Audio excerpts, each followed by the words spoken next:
CPIM polit bureau അംഗം Prakash കാരാട്ടിന് polit bureau കേന്ദ്ര committee coordinator ചുമതല. 24ാം പാർട്ടി കോൺഗ്രസ് വരെ പ്രകാശ് കാരാട്ട് കോർഡിനേറ്റർ ചുമതല നിർവഹിക്കും. CPIM ജനറൽ സെക്രട്ടറിയായിരുന്ന സീതാറാം യെച്ചൂരിയുടെ വിയോഗത്തെ തുടർന്നാണ് താൽക്കാലിക ക്രമീകരണം. ദില്ലിയിൽ തുടരുന്ന CPIM കേന്ദ്ര കമ്മിറ്റി യോഗമാണ് സീതാറാം യെച്ചൂരിയുടെ വിയോഗത്തിന്റെ പശ്ചാത്തലത്തിൽ ജനറൽ സെക്രട്ടറിക്ക് പകരം കോർഡിനേറ്റർ പദവി എന്ന തീരുമാനത്തിലേക്ക് എത്തിയത്. കഴിഞ്ഞ 2 ദിവസങ്ങളായി പോളിറ്റ് ബ്യൂറോ യോഗത്തിൽ ബദൽ മാർഗങ്ങൾ ചർച്ച ചെയ്തിരുന്നു. പാർട്ടി കോൺഗ്രസിന് മുന്നോടിയായുള്ള സമ്മേളനങ്ങളിലേക്ക് പാർട്ടി കടക്കുകയും ചെയ്തിരിക്കുകയാണ്.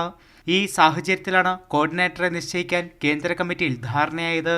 പിന്നാലെ മധുരയിൽ ചേരുന്ന 24ാം പാർട്ടി കോൺഗ്രസ് വരെ ഇടക്കാല സംവിധാനമായി PBയുടെയും കേന്ദ്ര കമ്മിറ്റിയുടെയും കോർഡിനേറ്ററായി പ്രകാശ് കാരാട്ട് പ്രവർത്തിക്കുമെന്ന് പാർട്ടി വാർത്താക്കുറിപ്പിൽ അറിയിക്കുകയായിരുന്നു.